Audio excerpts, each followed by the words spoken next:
câu nó chăm cỏ và yên chi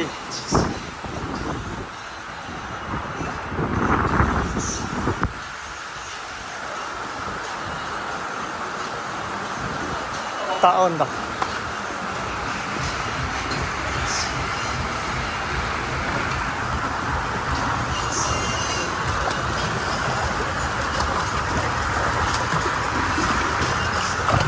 lực sẽ làm tự làm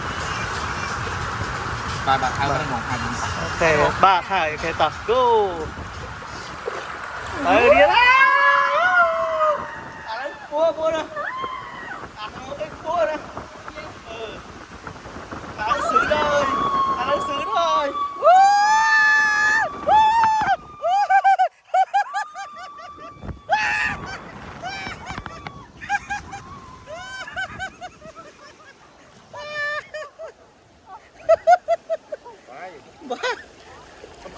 cũng đã cho ơn rồi đó khả năng là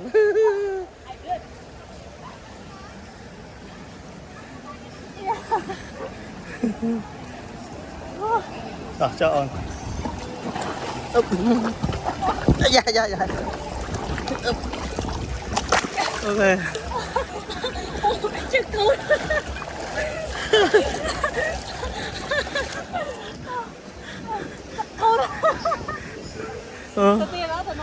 Từ nè, chị xin được mấy?